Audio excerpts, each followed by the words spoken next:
주 예수님 내 맘에 오사 날 붙들어 주시고 내 마음에 새 힘을 주사 늘 기쁘게 하소서.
여호와는 너에게 복을 주시기를 원하며 너를 지키시기를 원하시며 여호와는 그 얼굴을 너를 향하여 드사 은혜와 평강 주시니 원하노라. 여호와는 나에게 두 손을 가슴에 얹어 여호와는 나에게 복을 주시기를 원하며 나를 지키시기를 원하시며 여호와는 그 얼굴을 나를 향하여 드사 은혜와 평강 주시기 원하노라. 나를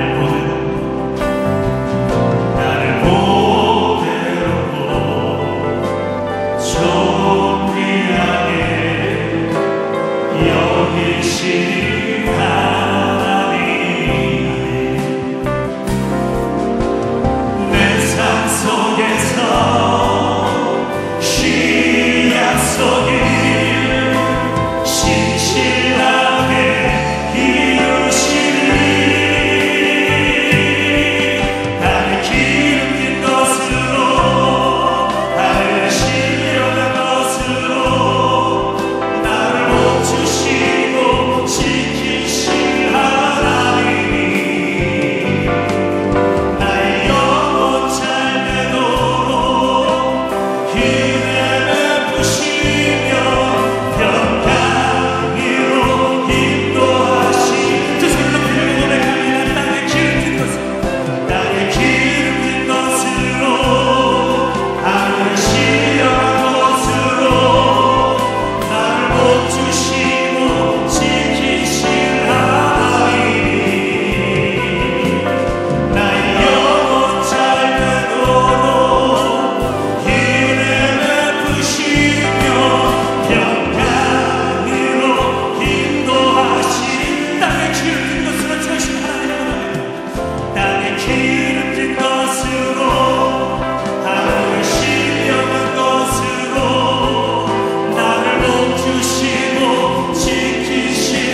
할렐루야. 우리 하나님 앞에 영광의 박수 올려드립니다.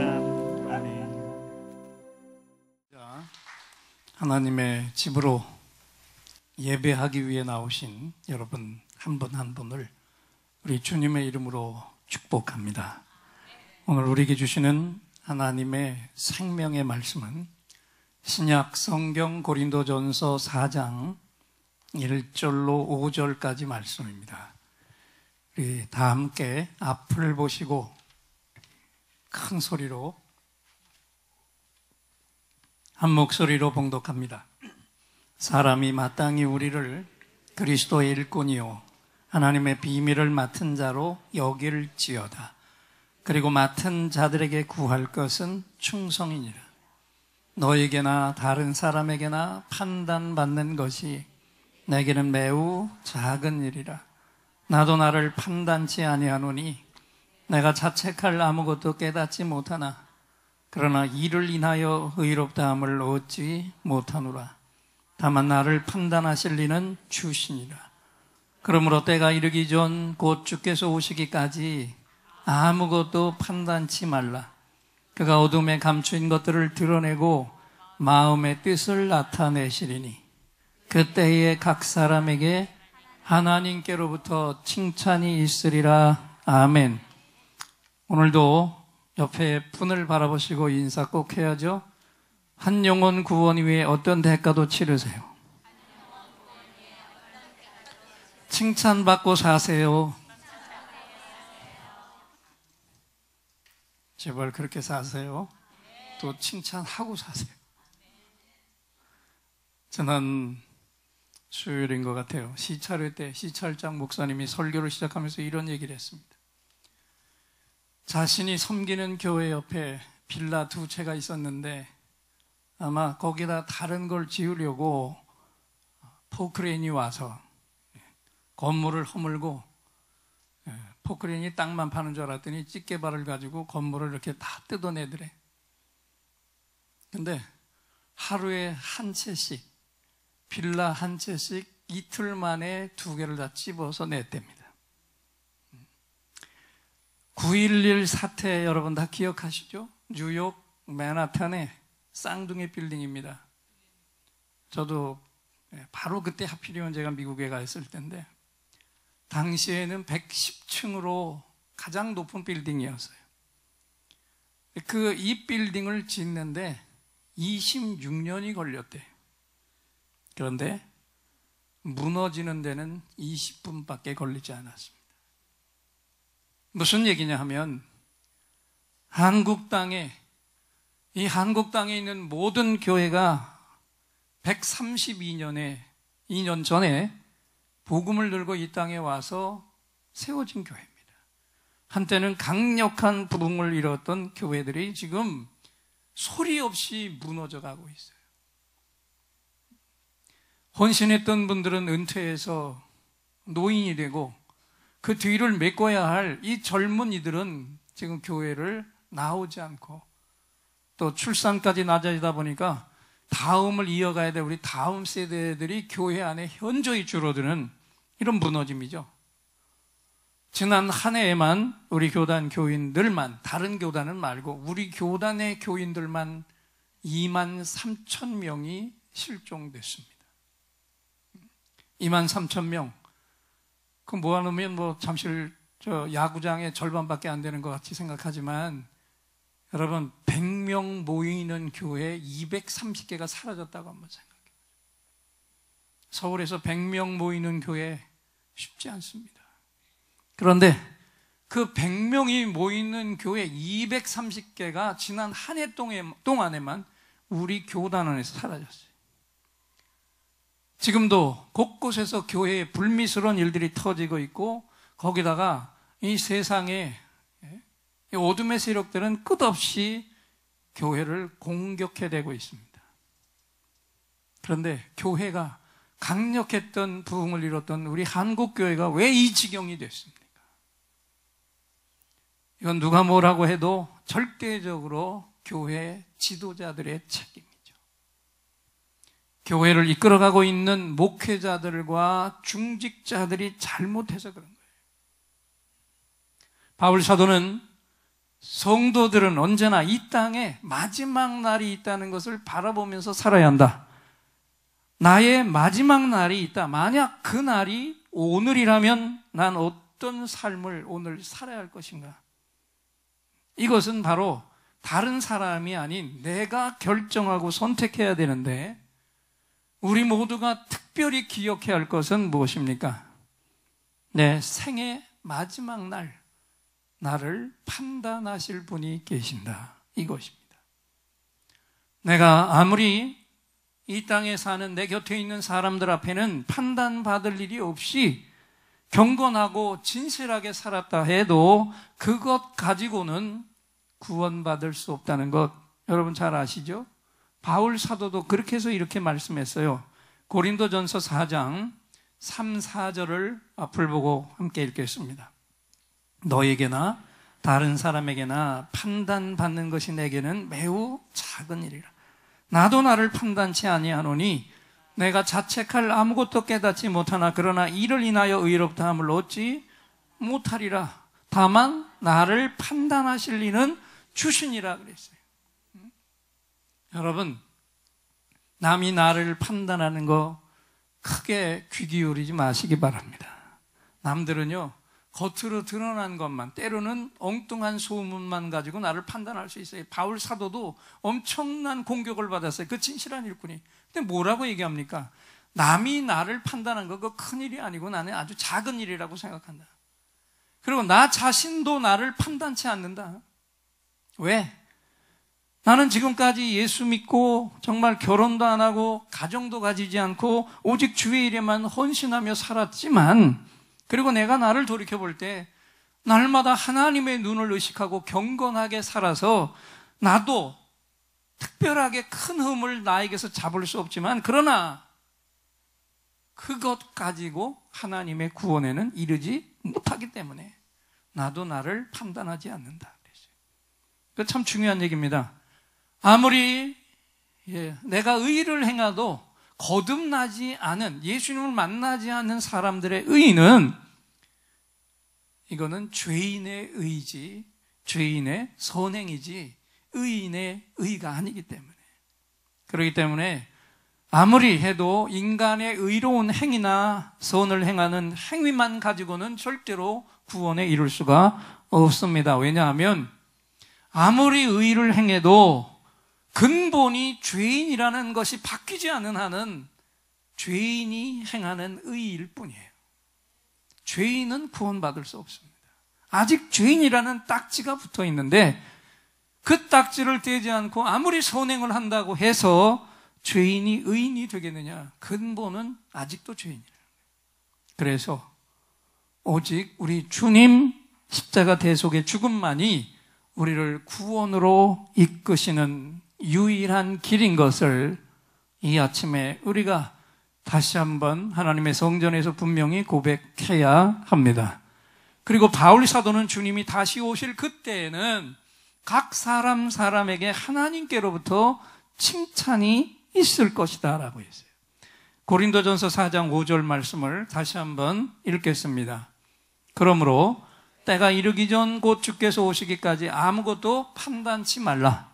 그가 어둠에 감춘 것들을 드러내고 마음의 뜻을 나타내시리니 그때에 각 사람에게 하나님께로부터 칭찬이 있으리라. 아멘. 여기에 말하는 각 사람은 누굽니까? 이미 구원을 받은 성도들이에요.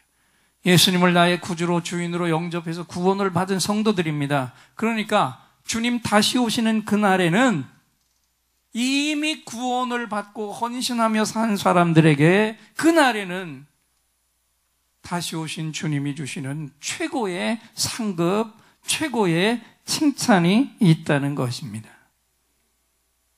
여러분 여쭤볼게요. 칭찬받는 거 다 좋아하시죠? 칭찬은 이 3톤짜리 고래도 춤추게 한다. 칭찬을 듣는 사람에게서는 언제나 새로운 힘이 솟구쳐 나게 됩니다. 그리고 칭찬은 듣는 사람의 마음을 기쁘게 하고 감격하게 합니다. 그래서 극단적인 얘기지만 머리 터지게 싸우다가도 칭찬을 들으면 싸움이 멈춰질 수밖에 없어요. 툭하면 싸우는 부부가 있었는데 맨날 별거 아닌 거 많은 거 가지고 계속 수시로 싸웠어요. 그러다가 정신이 들었는지 어느 날 협정을 맺었습니다. 우리가 싸우는 것은 피할 수 없지만 싸우더라도 반드시 모든 말에 서로를 칭찬하는 호칭을 일단 하고 싸우자. 그리고 이걸 어기면 100만 원씩 벌금 내자 그랬어요. 그리고 드디어 붙었습니다. 남편이 뚜껑이 열려가지고 먼저 입을 열었는데 뭐라고 시작해야 돼요? 칭찬으로. 사랑하는 여보, 도대체 집안 꼴이 이게 뭐야? 꼭 돼지오리 같아. 무지하게 멋진 여보. 난 뭐 종일 집에서 놀기만 할 줄 알아요? 미치고 환장하게 사랑하는 여보. 하지만 밖에서 돌아오는 사람 생각도 해줘야 될 거 아니야. 까무라치게 잘 빠진 여보. 하지만 나도 오늘 많이 바빴다고. 매력이 철철 넘쳐 홍수가 날 여보. 하지만 그래도 이건 정말 문제가 너무 많어. 내 몸이 터져 죽을 정도로 사랑하는 여보. 그래도 좀 봐줘요. 그러다가 여보, 내가 진짜 그렇게 멋져? 그리고 싸우다 그냥 끌어안고 말았대. 칭찬하다 보니까 서로가 너무 좋은 교회에서. 할렐루야. 여러분, 미국 대통령 중에 최고의 대통령 하면 이분을 빼놓을 수가 없어요. 근데 기억하세요. 이 아브라함 링컨 같은 위대한 지도자도 칭찬을 먹고 살았다는 걸 아시냐고요. 링컨 대통령이 암살을 했을 때 호주머니 안에서 몇 가지 소지품이 나왔어요. 보니까 자수를 놓은 손수건과 시계하고 몇 푼의 연방 정부 화폐가 있었고, 그리고 가장 관심을 끈 게 있었는데 그건 뭐냐면 누더기처럼 돼 있는 인쇄물 쪽지 하나였어요. 궁금했어요. 어떻게 이렇게 나달나달하게 늘어진 이 누더기 같은 인쇄물이 도대체 뭘까? 그리고 펴봤더니 어느 신문에서 링컨을 칭찬했던 글을 오린 거였대. 이 위대한 대통령이 자기를 칭찬한 그 글을 나달나달하게 거기에다 달아 없어질 정도로 주머니에 넣고 다니면서 그것을 읽은 거예요. 링컨 같은 대통령도 우리와 다를 바가 없어요. 누군가에 의해 칭찬받고 위로받고 싶어하는 우리와 똑같은 인간이었어요. 사람은 사실 칭찬을 먹고 산다고 해도 과언이 아니잖아요. 오늘 여기 앉아서 예배드리는 여러분 중에도 목사님, 나는 칭찬, 위로, 격려 전혀 필요 없습니다. 그럼 손 들어보세요. 손 든 거 아니고 눈 만진 거죠. 한 분도 없어요. 또 이 땅에 많은 교회가 있지만 어떤 교회가 좋은 교회일까요? 답을 해보세요. 첫째, 사람들에게 칭찬받는 교회. 둘째, 주님께 칭찬받는 교회. 셋째, 주님과 사람들 모두에게서 칭찬받는 교회. 답이 뭐예요? 언제나 제가 물으면 끝에 있는 거 찍으면 맞아요. 주님과 사람들 모두에게서 칭찬받는 교회, 그런 교회가 좋은 교회예요.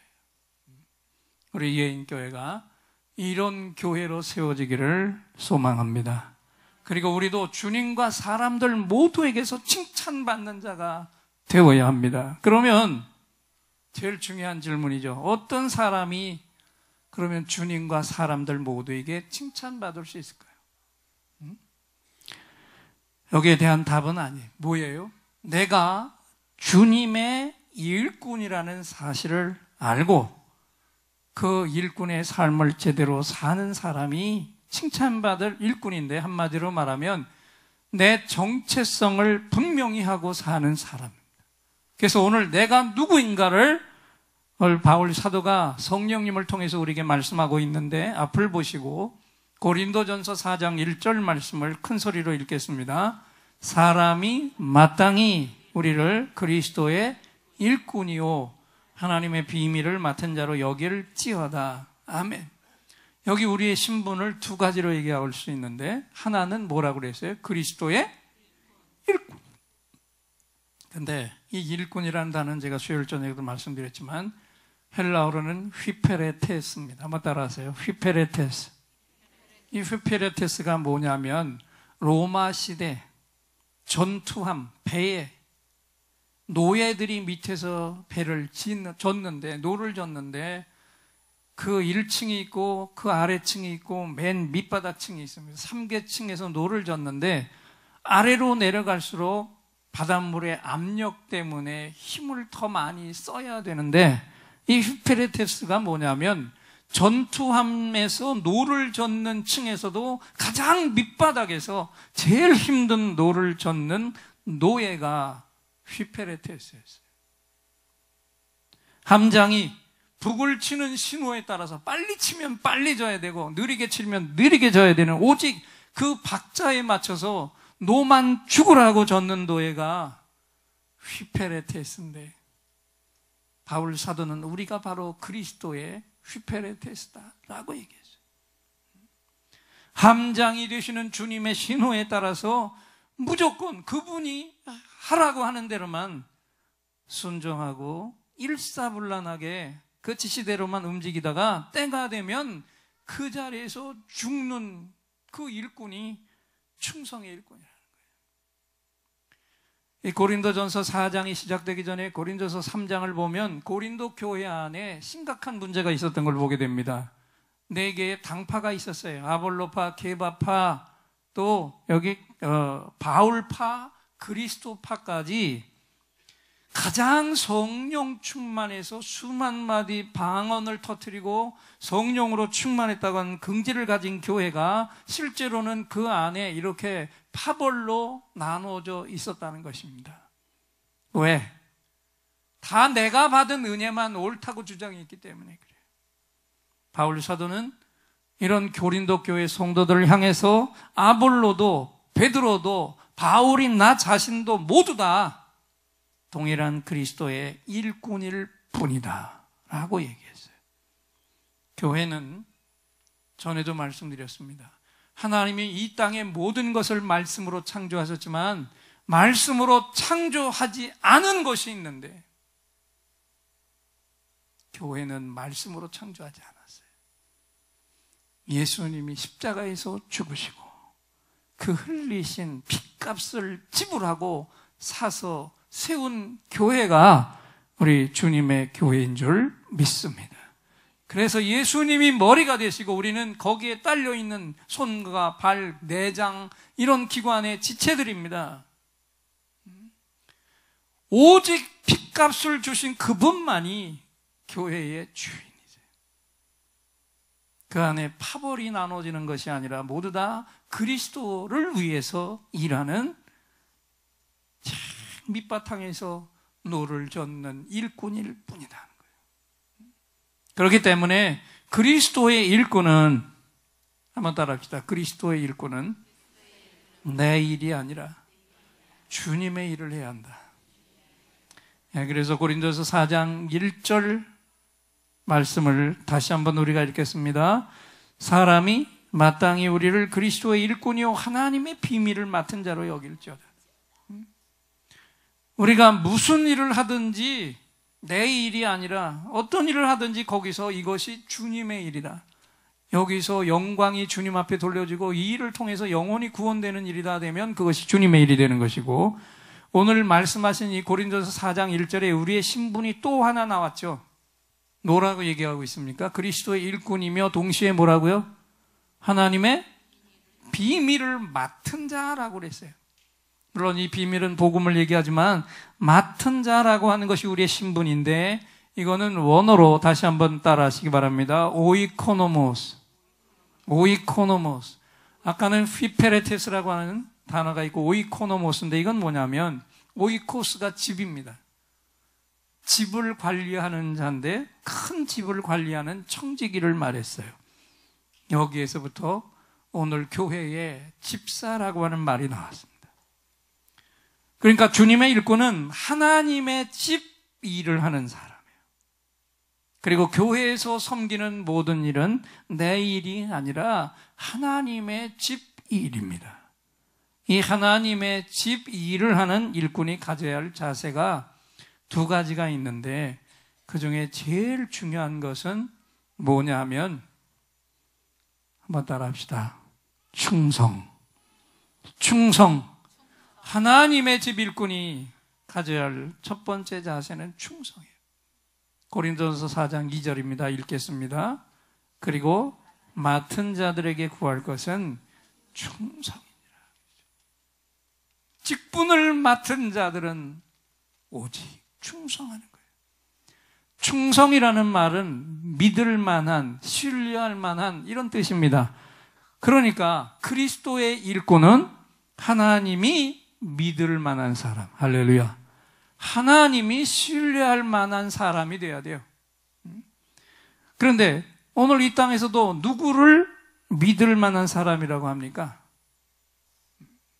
누구예요? 책임을 맡으면 끝까지 그걸 감당하는 사람들이 믿을 만한 사람이에요. 교회 안에서도 권리만 가지고 책임질 일은 하나도 하지 않는 사람들, 교회 직분자로는 사람들로부터 세워졌는지 모르지만 결코 그리스도의 일꾼은 아닙니다. 교회가 어려운 일을 만났는데, 교인들이 어려움에 처했는데 책임지지 않는 사람이 어떻게 주님의 일꾼이며 교회의 일꾼일 수 있습니까? 이건 자신도 속고 있는 것이고, 하나님은 결코 이런 사람들로부터 만홀히 여김을 받지 않으신다. 그래서 교회가 세워지는 거예요. 맡은 일을 끝까지 십자가를 지고 책임을 지고 감당하는 사람이 믿을 만한 사람, 충성스러운 일꾼인 줄 믿습니다. 하나님은 오늘도 우리에게 일 잘하는 거 요구하지 않습니다. 맡겨주신 일을 충성으로 잘 감당하는 것을 원하고 계십니다. 할렐루야. 나폴레옹이 이끄는, 수요일 날도 이 얘기 제가 했죠. 프랑스 군대가 모스크바를 향해 진격할 때 코자크족에게 포위되었어요. 점점 포위망이 좁혀오자 이 프랑스 군대는 후퇴할 수밖에 없었는데, 그런데 보니까 강을 건너야 되는데 이미 모든 다리가 다 폭파됐고 퇴로가 없었어요.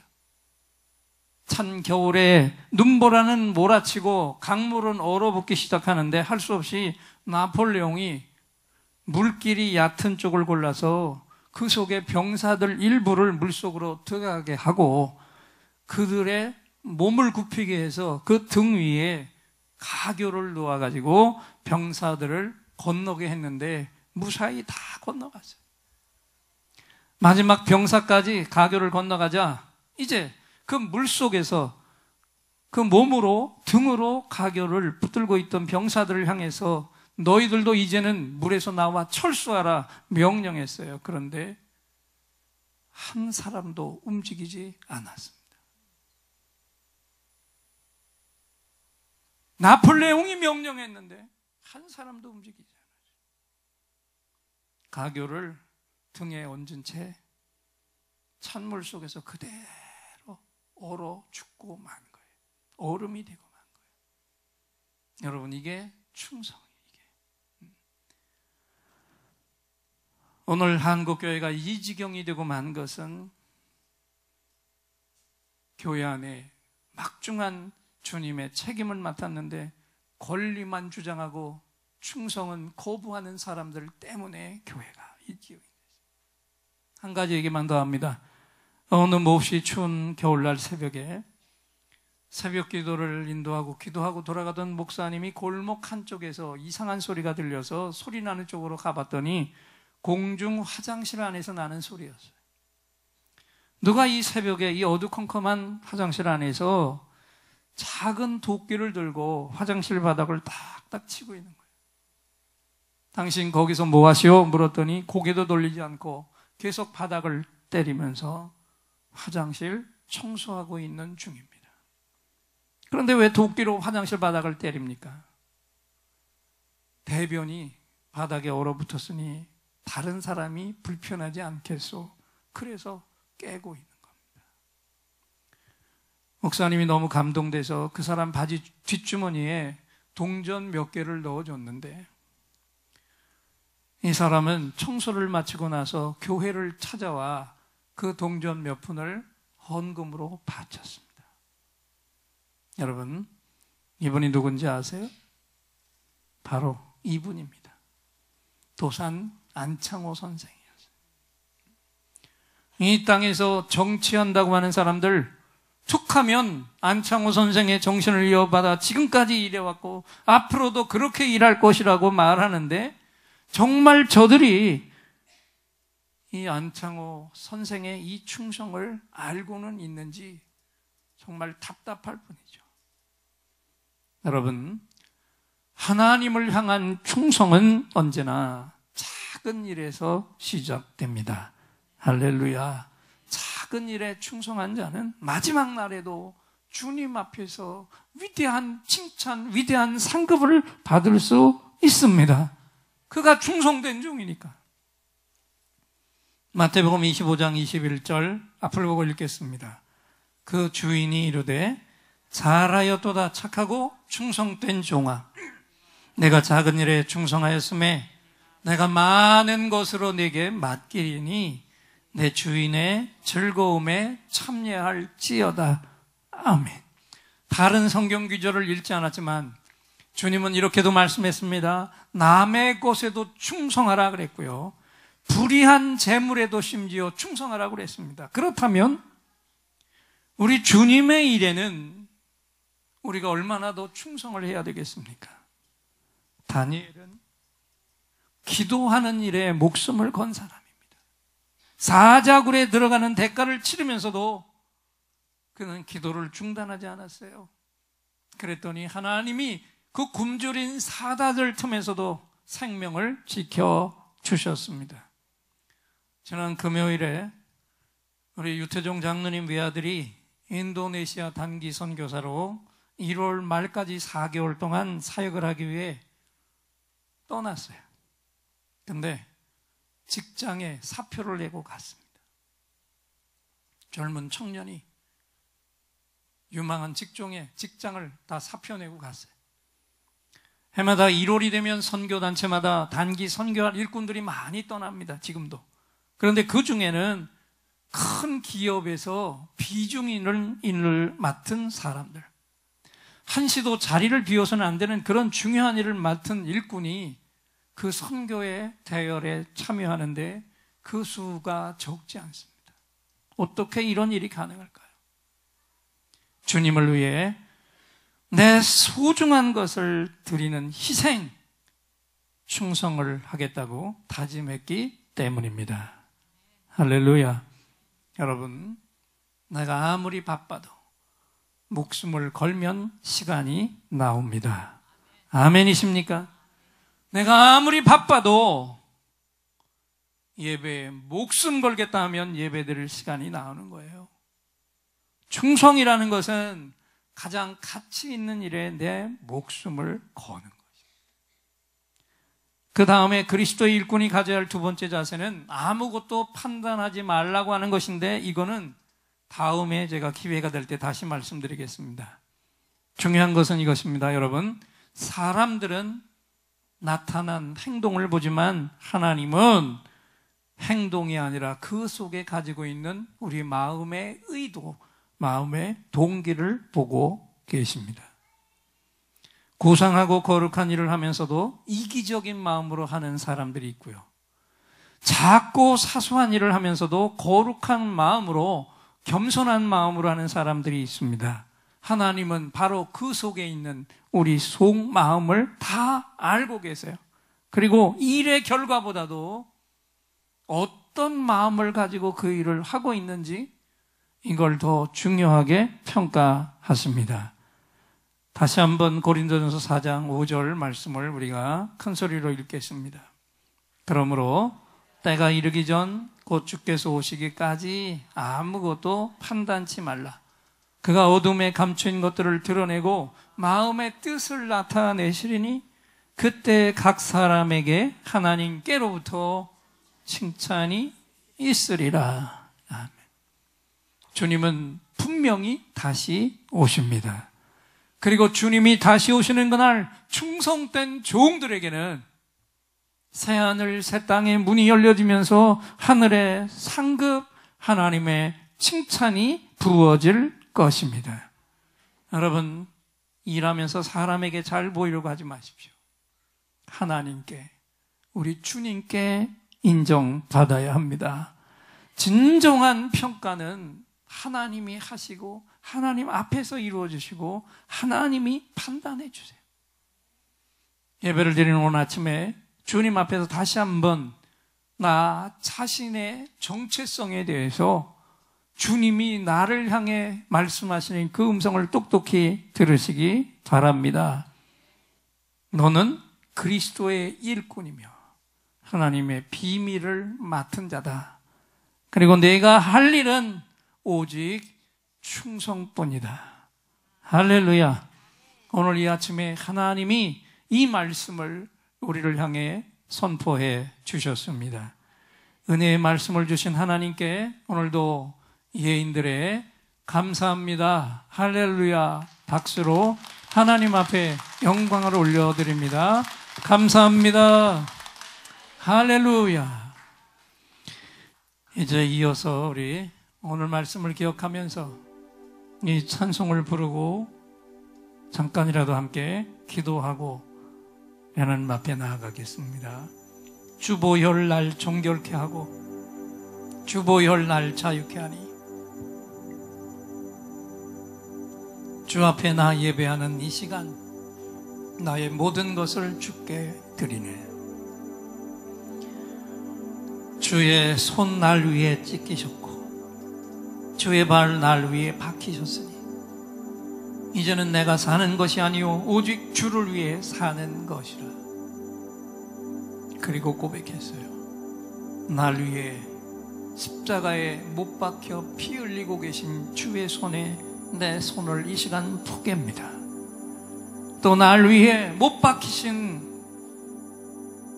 주님의 거룩한 발에 내 발을 포갭니다. 그래서 나 주와 함께 죽고 주의 부활과 함께 살아서 영원토록 내 생명이 이 땅에 있는 동안은 주를 위해 살겠습니다.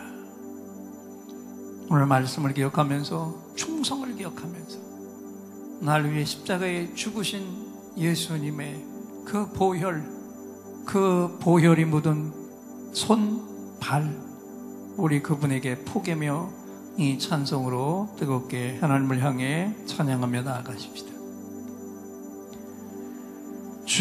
주보혈 날 정결케 하고 주보혈 날 자유케 하니 주 앞에 나 예배하는 이 시간 나의 모든 것을 주께 드리네. 주의 손 날 위해 찢기셨고 주의 발 날 위해 박히셨으니 이제는 내가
주와 함께 살리라 영원토록 주 위에 살리라 두 손을 높이 드시고 주의 손에 나의 손을 포개고 또 주의 발에 나의 발을 포개고 나 주와 함께 죽고 또 주와 함께 살리라 영원토록 주 위에 살리라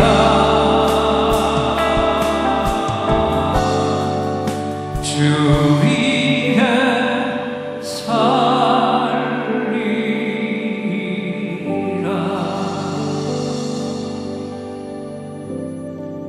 두 손을 가슴에 얹어주십시오.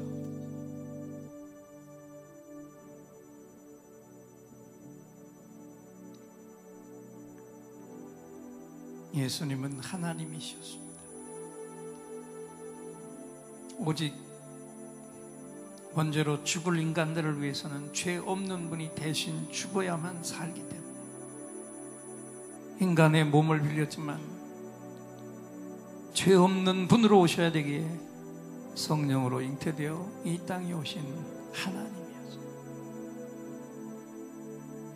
그 예수님이 십자가에서 그 엄청난 고통 못 박히시고 매달리셔서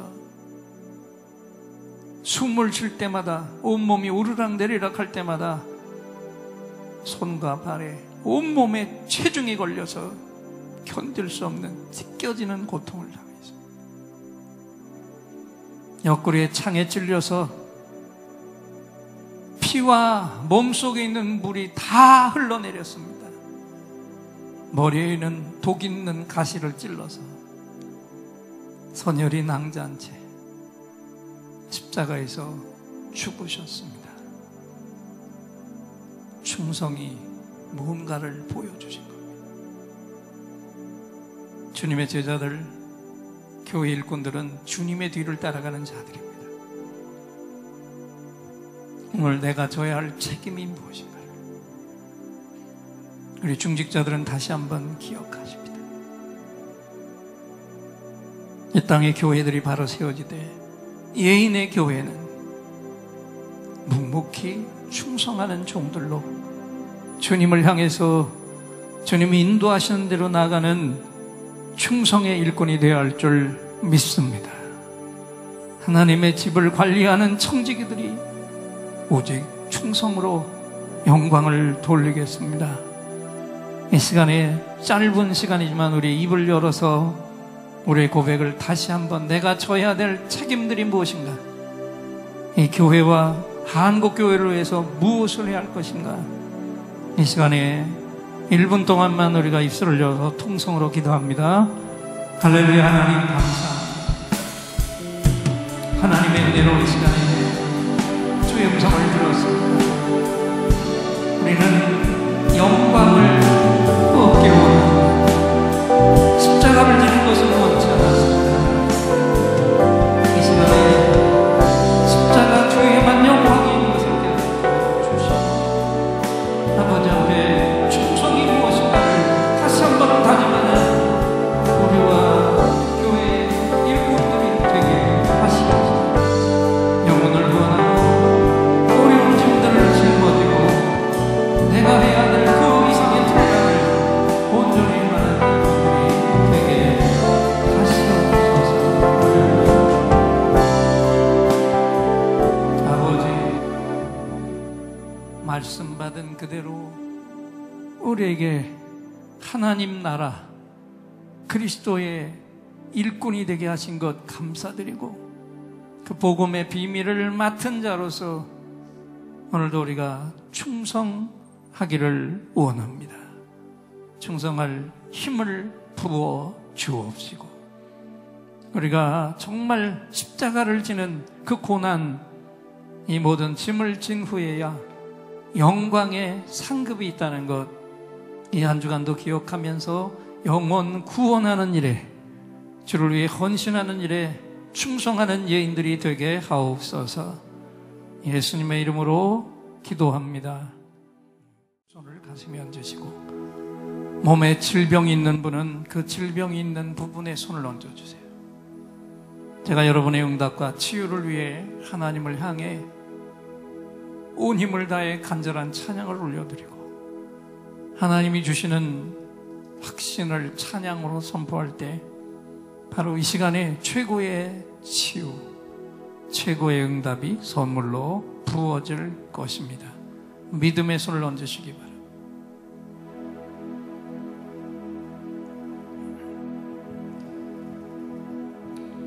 오늘 이곳에 성령님 오셔서 우리의 상처, 우리의 질병을 주여 우리의 영혼을 만지사 생명처럼 뛰게 하옵소서. 여기 이 시간 치유의 찬송을 마음의 귀로 영혼의 눈으로 오직 주님을 찾는 이 가슴에 영원하신 분을 만나리라. 아픈 사람들 여기에 있어요. 이 노래 듣고 소망을 가져요. 주여 불쌍히 여기여 주시사 치유의 힘 받게 하옵소서. 내가 너에게 치유를 주노라. 세상이 빼앗을 수 없는 치유를, 오 너희의 아픔과 상처 하늘의 빛으로 치료하여 주노라. 일어나라 소망으로, 일어나라 예수를 믿음으로. 너의 믿음대로 되는 나라에서 하늘의 문이 열려 모든 병이 사라지네. 하늘의 문이 열려 모든 문제 응답되네. 예수 안에서 치유하소서. 예수 안에서 응답하소서. 예수 안에서 살게 하소서. 예수 안에서 일으키소서.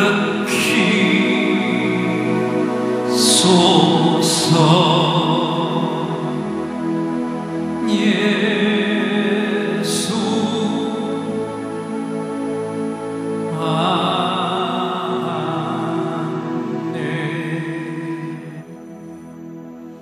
내가 채찍에 맞음으로 너희가 나음을 입었도다.